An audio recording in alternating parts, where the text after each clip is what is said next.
Dámy a pánové, jsme zpátky a tentokrát to bude opravdu dost zajímavé. A to hned z několika důvodů. Jednak se budeme v následující přednášce bavit o obchodě jako takovém a o tom, jak si vlastně v roce 2021 vedl. A jednak tady tentokrát máme hosta, který jsem samozřejmě z důvodu opatření nemohl dorazit úplně osobně, a tak ho máme napojeného vlastně online. Je to Rob Jinnett z LinkedInu, Head of Customer Business, který právě bude mluvit o tom, jak si obchod v regionu EMEA v roce 2021 vede a vedl, případně co jsou třeba nějaké klíčové body, které ten obchod táhnou. To všechno bude předmětem jeho prezentace, která bude v angličtině samozřejmě, protože Rob se připojuje z Irska. A na kterou se určitě neváhejte doptávat. Opět tady, dámy a pánové, platí, že pokud budete mít jakýkoliv dotaz, tak tady v tomhle případě asi spíš teda v angličtině, aby jsme to ještě nemuseli rychle simultánně překládat, tak ho zase neváhejte napsat. Robova přednáška tentokrát bude o něco kratší, bude mít zhruba 20 minut, no a hned potom se vrhneme na dotazy. Rob, can you hear us? I can. Okay, stage is yours. Great, thank you very much. Good morning, everyone. So my name is Rob Jinnett. I'm from LinkedIn, and I'm the head of client business for Northeast Europe here at LinkedIn Sales Solution. So I couldn't be more pleased to be joining the Future Summit Conference today in order to walk you all through the insights from our latest State of Sales report for EMEA. Now, for those not familiar, our annual State of Sales reports are based on surveys of more than 7,500 buyers and servers from around the globe, interviews with leading sales influencers, and of course, data from the LinkedIn platform. Now, the report examines how the pandemic has influenced the rise of sales technology, virtual selling, remote work, and of course, data usage in the sales organization. Now, today, we're going to explore the EMEA report to dive deeper into the disconnect between buyers and sellers and other insights about where the world of sales is headed in the future in EMEA. Now, first off, please note that for the EMEA region, there are 4 reports that I'm leveraging today. And these are specific country reports for the UK, France, Germany, and the Netherlands. Now, while these findings are representative of the key findings globally and EMEA, there will be some subtle nuance to each report based on that country's survey data. So let's get started. Okay, virtual selling is here to stay. Not surprisingly, that's our number one trend. The number one trend identified by the State of Sales report is, of course, the fact that virtual selling has taken over and it's here to stay. Now, the greatest shift for sales, and indeed all industries, has been characterized by their response to the COVID-19 pandemic. Now, for sellers, this has meant the loss of in-person interactions and stable engagement methods like conferences and trade shows.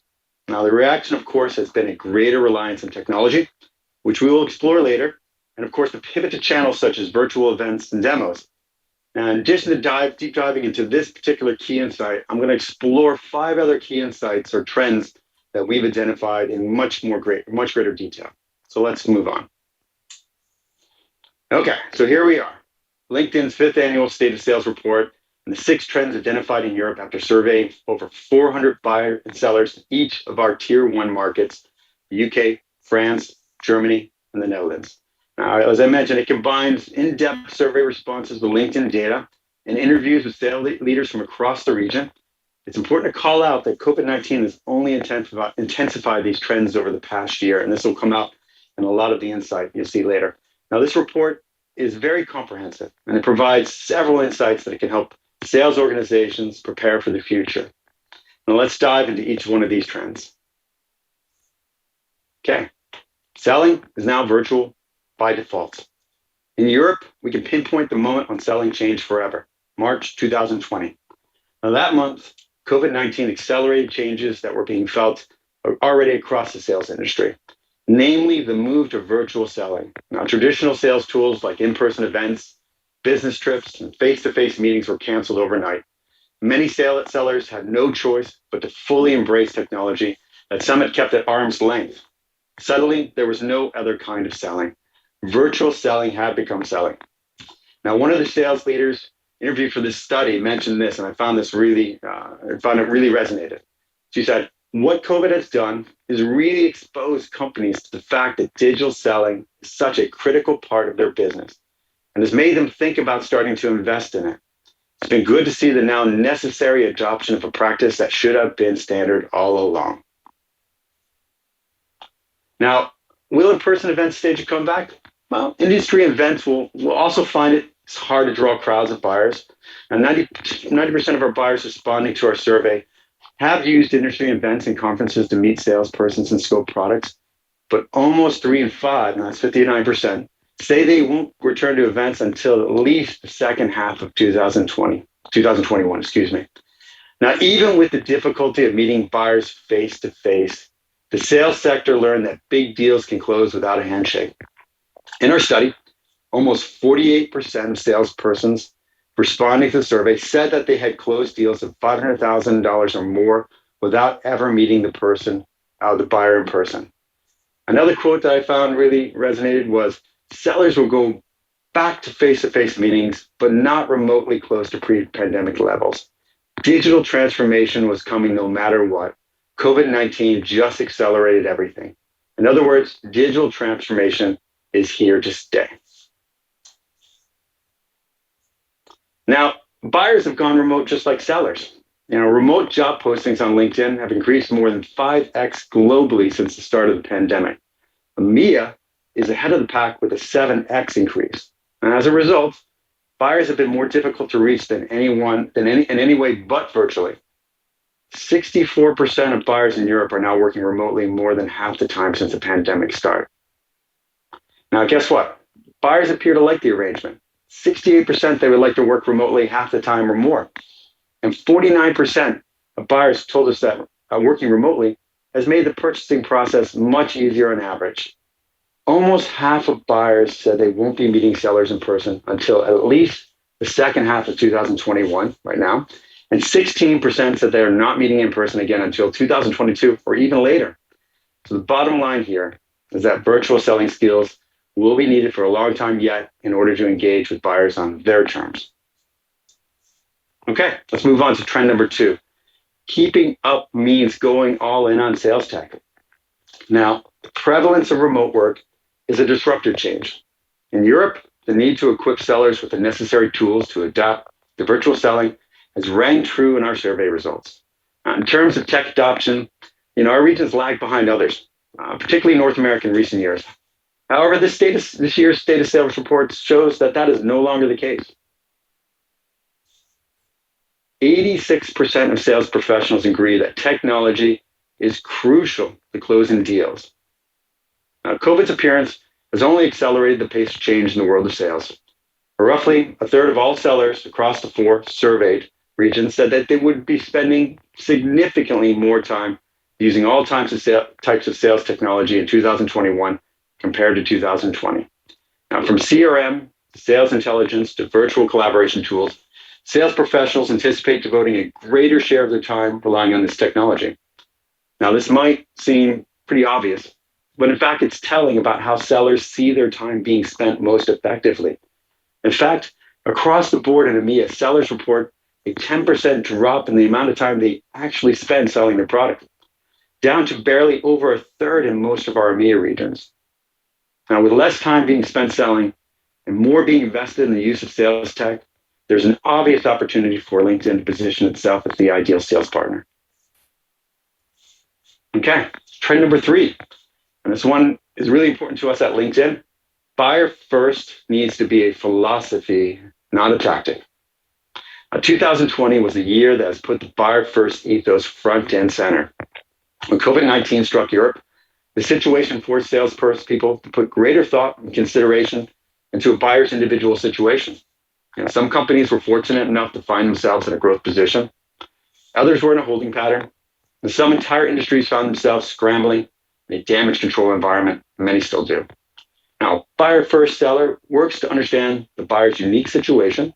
In practice, this means getting curious, asking questions about their business, industry, who's in the buyer circle, and how does their success being measured. So what is the buyer first philosophy? Well, at LinkedIn, we define the buyer first approach to selling into 5 principles. And I'm going to double click in each of these principles to give you all a deeper understanding of what this really means. So the first principle, we like to call it learn, then define. Buyer first always listens, then guides. Now, this means that sellers should, one, understand who's in the buyer circle and learn their different needs and concerns. Two, really practice open listening and be opening to restructuring their offer, process, and success metrics to flex to a buyer's situation. And lastly, lean on their expertise, right, as a buyer, to guide a buyer toward the path that will help them best achieve their goals, even if that does require a pivot, more steps, or potentially even a different solution. Okay, number two, share readily. Now, buyer first seller always empowers buyers with information. Now, this means that sellers should really speak credibly and transparently about the trade-offs with competitor solutions and anchor on customer challenges and objectives. It also means they should enable buyers to do their own research by sharing capabilities and pricing, and by ensuring information reviews and comparisons are objective and balanced. And lastly, they need to share trends, share insights, and learning specific to the buyer's industry to, most importantly, earn their trust. Okay, number three, solve, do not sell. Now, buyer first seller always measures success in problem solved, not product sold. This means that sellers should, like I mentioned before, become a trusted advisor by listening to the buyer's specific challenges and crafting solutions that help them achieve their goals.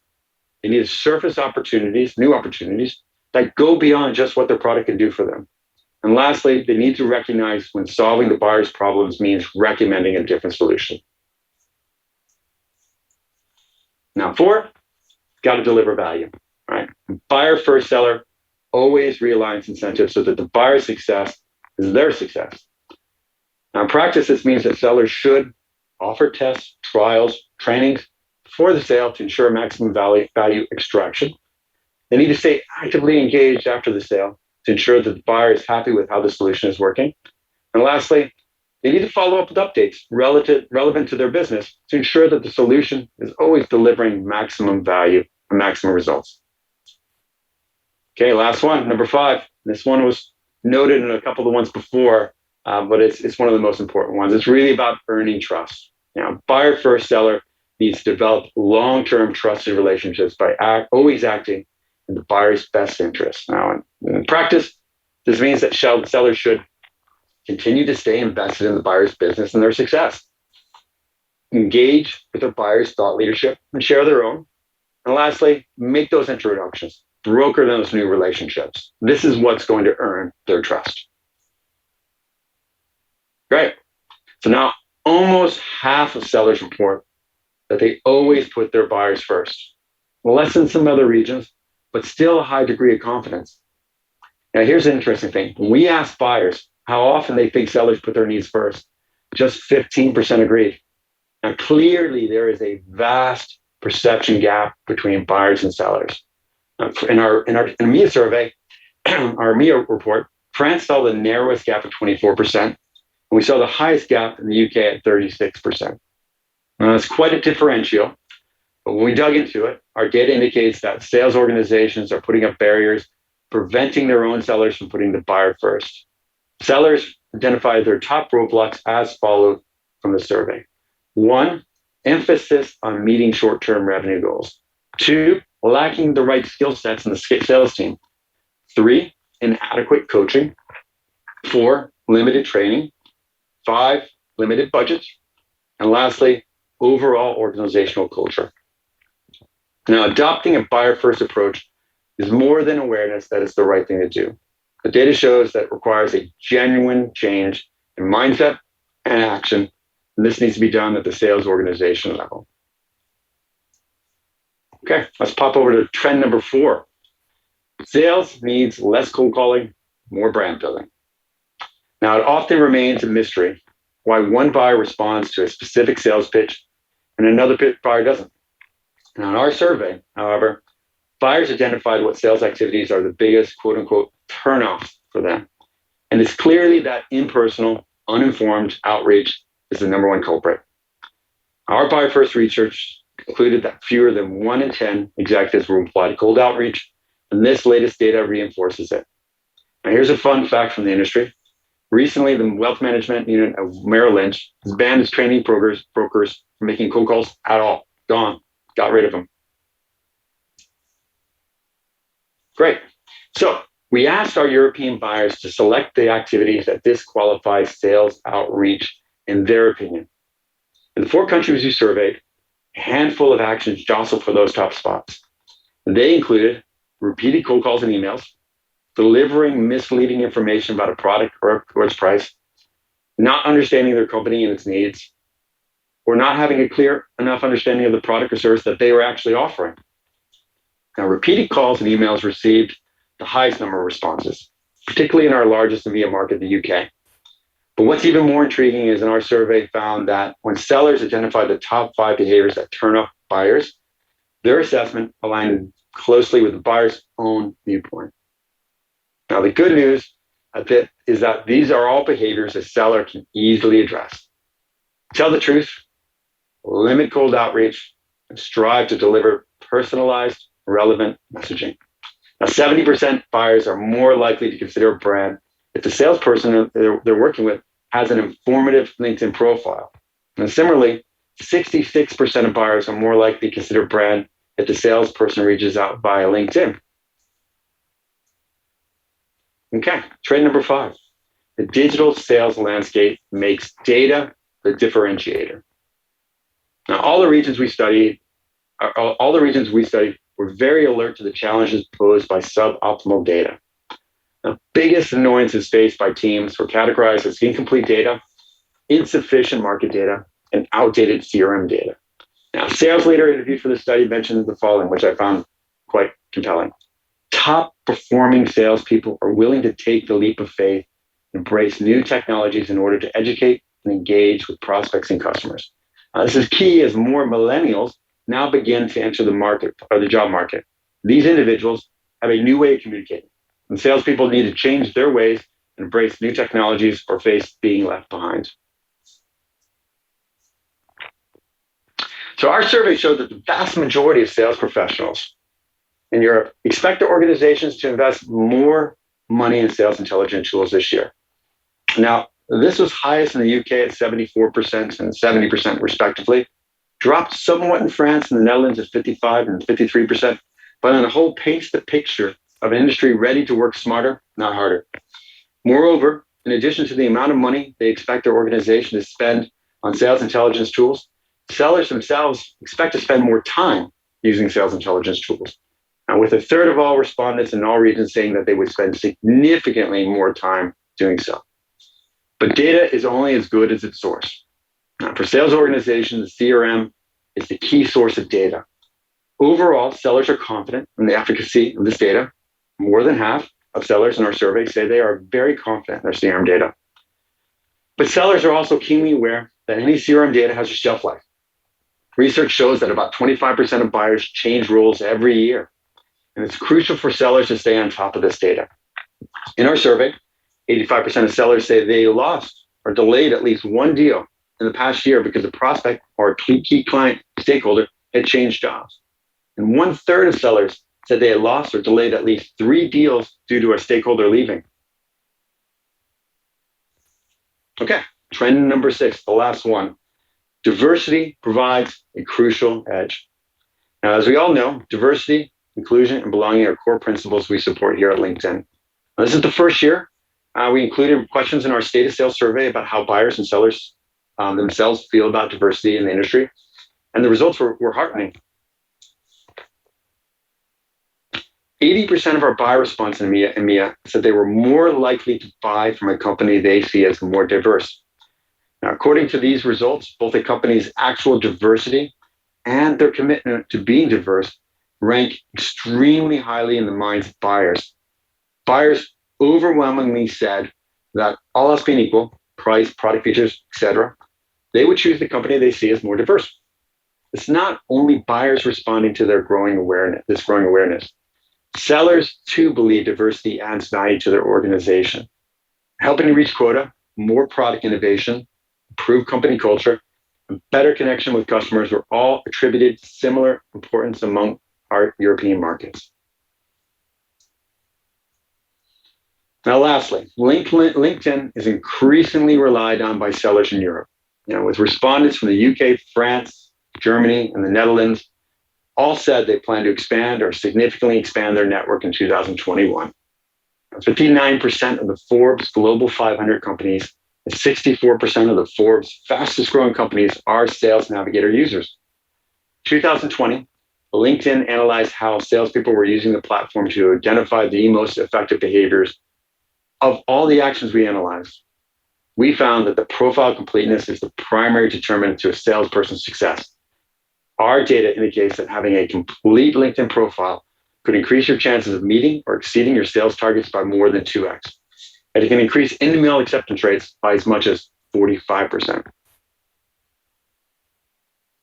Right, looking to the future, right? For sales organization, change is coming fast.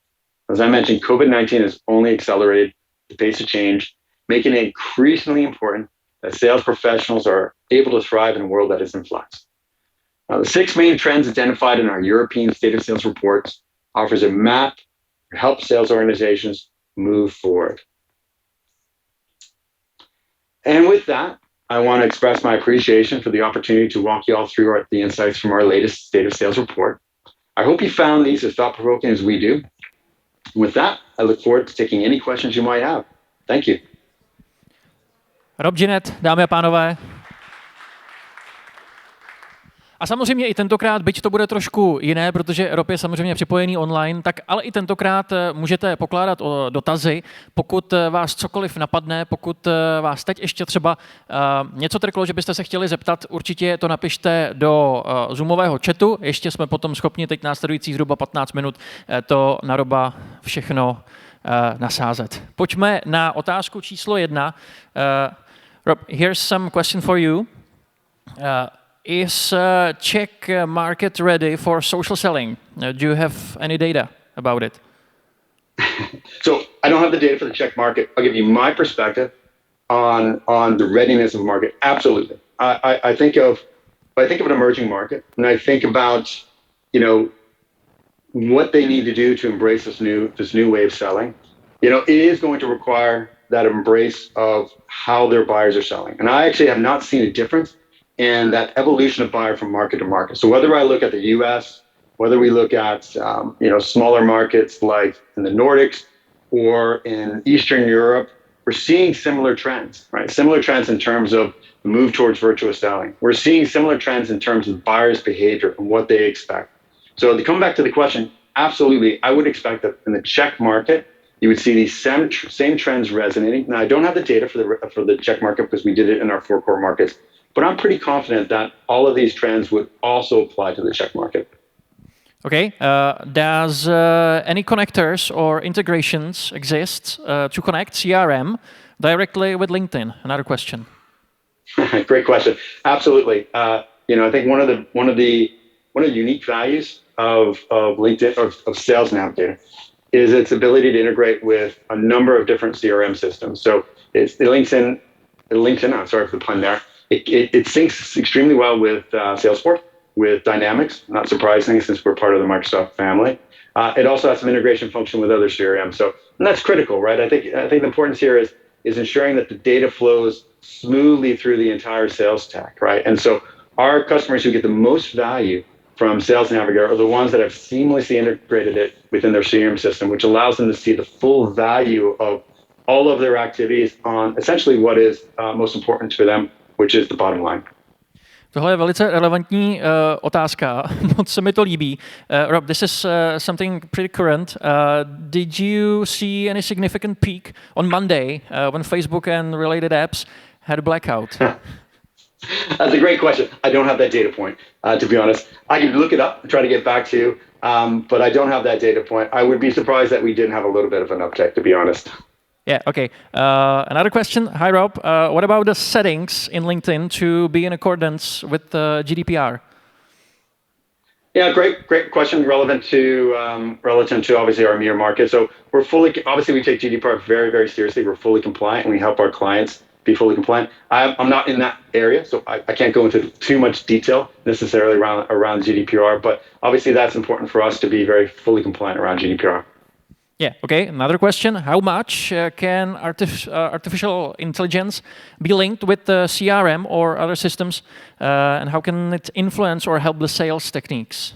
I love this question. I think this is a fantastic question because it's kind of core to our value proposition, right? To the product itself, which essentially is how do we help sellers connect to the buyer at the right moment with the right message, and that really is by understanding those signals and the data, interpreting them the right way so that you can actually have the right message at the right time.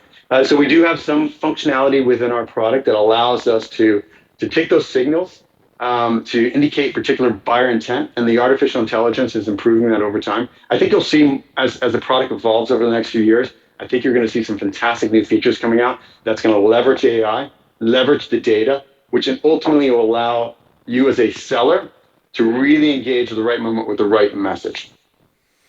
All right. Are there any changes in online sales of medical stuff? Can you repeat the question? Yeah. Is there any changes in online sales in medical stuff? In the medical sector? Yeah, in medical sector, yeah. Listen, I'm going to have to punch on that one. It's a little too specific on the industry. I apologize. I don't have that kind of level of detail. Yeah, all right, too specific. Okay, let's do another one. What are top 3 technologies for sales professionals? Oh, great question. Well, I think CRM system, obviously. I think it's important to have a really well-functioning CRM system. I think sales intelligence tools, having the right sales intelligence tools like LinkedIn Sales Navigator, like LinkedIn Sales Insights. So if you guys aren't familiar, I think a lot of people are familiar with LinkedIn Sales Navigator as a platform, a sales intelligence platform that enables virtual selling at the sales rep level. We have a new product that just came to market called LinkedIn Sales Insights, which essentially is a platform that's geared towards portfolio planning, territory planning, sales strategy, go-to-market strategy, and it links really well with our marketing solutions and with Sales Navigator. So for me, come back to the question, I think you absolutely need to have a great CRM system. I think you have to have the right set of sales intelligence tools, and then I think that needs to link really well with any kind of marketing platforms that you have as well, so that you can connect your sales and marketing efforts a lot more seamlessly. I know that's a challenge for a lot of companies, is that disconnect between sales and marketing. So I think if you have a sales tech that connects your marketing efforts with your sales efforts, I think that puts you at an advantage. Okay, let's do a last one. What skills should sales professionals adapt to be up to track? Yeah. Well, listen, I think it's a great question. I think that kind of is aligned with the buyer first philosophy we talked about. I think the number one skill I probably would recommend for salespeople is how to become a solution seller. And that's kind of fluffy, but what I mean by that is how you can pivot from being a little bit too product centric to being solution centric, i.e. ask the right questions, be curious, go deeper. Because I think in my experience and my team's experience, when they're able to lead that conversation, drill into what the real challenges are for a client, what are they really trying to accomplish, what are those pressures, they're able to really, really develop a solution that resonates, that solves a real problem for the client. So I think if a salesperson, if you can develop those skills of questioning, right? And again, it's not about the talking, it's about the listening. You're asking the right questions, listening to the response, and using that to really get to that level of insight. I think you're going to put yourself in a position of adding a huge amount of value to your clients and ultimately be successful. Yeah, okay, and that was the last of it. Rob Jinnett, dámy a pánové. Ještě? Rob, thank you very much for being here. Thank you. Have a great day. Thank you, guys. It was a pleasure. Thank you, guys. Have a great day.